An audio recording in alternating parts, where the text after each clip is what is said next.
What's happening, everybody? I just wanted to talk a little bit about my story, I guess, my little journey of music and guitar and kind of how I got my start and where I come from.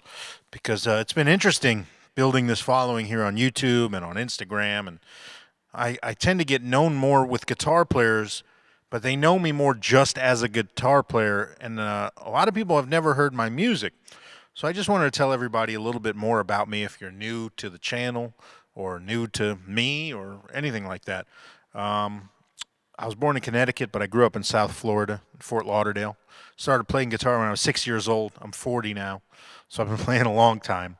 I took lessons from age 6 till 13, and by 13 I was playing gigs, playing blues. I was obsessed with blues and loved it as a child. B.B. King, Albert King, Muddy Waters, Otis Rush, Magic Sam. This was my stuff, but also Hendrix, Stones, Allman Brothers, even some jazz initially, Charlie Parker, Thelonious Monk, things like that. And then Stevie Ray Vaughan really turned me out when I found Stevie Ray Vaughan, and that was right about the time I started a gig as well.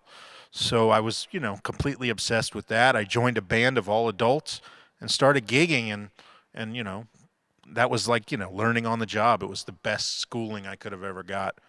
I was playing, multiple times a week, and this is, in eighth grade, ninth grade, 10th grade, all the time. So much so that then I started writing music. Because I knew I wanted to be a professional, so I started writing songs. Started trying to sing even before my voice changed, because I wanted to do this. And sometimes I was met with resistance by the older adults I was playing with, because I was motivated. But I didn't let that stop me. I just kept pushing. And so we made a record when I was a kid, when I was 13, called Born Under a Blue Sign. Please don't find it. It doesn't exist, I hope, anywhere. Um, but I wrote a lot of the songs on that record, which is pretty, for a young kid, I was saying something. Then we did a live album. My band, it was Josh Smith and the Rhino Cats. Um, and that was kind of how it went. It came time for a summer break between my sophomore and junior year, and we went on tour around the country. We had a booking agent and manager, this guy at the Musicians Exchange in Fort Lauderdale. His name was Don Cohen, instrumental in my career at the beginning. And he would book gigs for us. And we drove around in RVs and vans with friends, helped us. Um, Vern and Jerry and my parents and everybody helped, and was interested in seeing me succeed, which was nice. And, I thought this was going to be my path forever. So we put out two records as the Rhino Cats, and then the band kind of changed, and I took an even more leadership role, became a trio, and it became Josh Smith and the Frost. And I did two records as Josh Smith and the Frost. Jim Gaines produced those records. I'm really proud of those. Recorded them at Ardent Studios in Memphis, which was a big deal for me. Again, don't find them though. I don't want anybody to hear them. You're talking about 16, 17 years old, 18, and I was growing leaps and bounds by the day. But it was all about my own music and life. So if you haven't heard any of my music, you're gonna start to see when I kind of find the voice that I have now. So around that time, 19, 18, 19, I've been gigging already half my life basically, and touring and playing gigs. I'm done with school, and then I meet my future wife, and I decide, okay, I'm gonna move to LA and be a guitar player. I'm tired of doing the artist thing. Not tired of playing blues, but tired of trying to be, Stevie Ray Vaughan or make it basically. Like Kenny Wayne Shepherd was on a major label back then, Eric Gales, Johnny Lang, and I thought, I'd make that happen, and it didn't.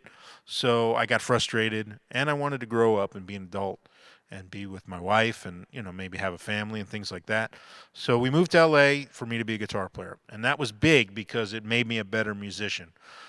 I moved here literally not knowing what I was going to do, and I, walked right into work. I was going to open mics and jams, pressing the flesh, shaking hands, kissing babies, handing out business cards.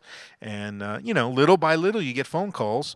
And I start to get gigs that somehow fit me, like soul R&B gigs, pop gigs, but with a little soul influence or R&B influence. So the gigs I were getting called for were the things I was good at, which was great. And then I started to do more sessions, and a little bit of that chameleon aspect started to come into my playing. Also, I started to work hard on learning to be a session player, which was important. So, like fleshing out my knowledge of gear, my knowledge of tone, my knowledge of styles of music that maybe I'd never listened to. I was, really obsessed with getting into everything. And like I said, that made me a way better musician. And I'm thankful for all that because over time, it's now transitioned back to me doing mostly my own thing because it became clear to me people kind of did care about my playing and wanted to hear it.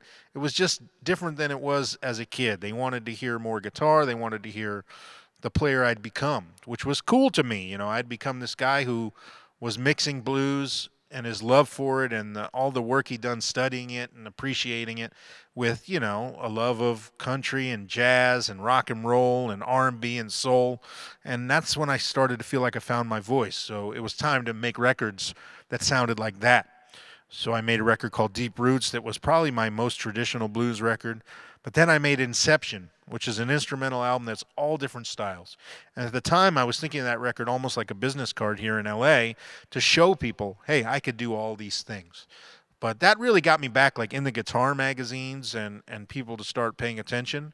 And then I got a record deal in Europe on a blues label. So the next record I made was Don't Give Up on Me, which is probably the one I'm still the most proud of to this day because it was ambitious. I wanted to make a 70s big budget blues record, soul record, strings and horns. And I'm very proud of that record. So if you haven't heard Don't Give Up on Me, go grab that album. Um, After that, I made Over Your Head, a trio record. Uh, a lot of guitar because people were then asking for more guitar after this more soul record. And then, I kept going. Then I made a jazz record called Still.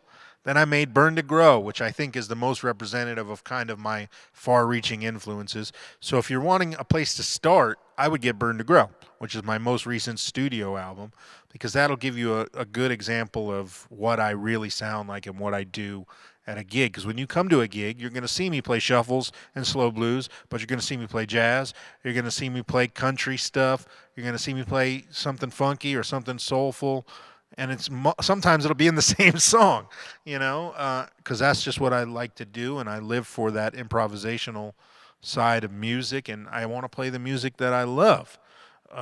So I really appreciate the support that you guys have shown the channel, and I think we're off to a great start. But I just wanted to let everybody know about some of the music I had and what was going on, and you know, so check it out. I'll put links to a bunch of my music in there. The most recent album is the live one, which would be a great way to hear what I really sound like live at the Spud. I've got it on Blu-ray and DVD. You can get it on iTunes and Amazon, album or video. So I'm proud of that. And, please look up my music. I appreciate the support as a guitar player and instructor, but I do have music out, and it would mean a lot to me if you checked it out. So I appreciate it. I think I'm going to Leslie my way out of here. But thank you guys for all the support. And if you haven't signed up and joined as a member yet, be a ruler. Hit the button, join, and you'll instantly be a ruler.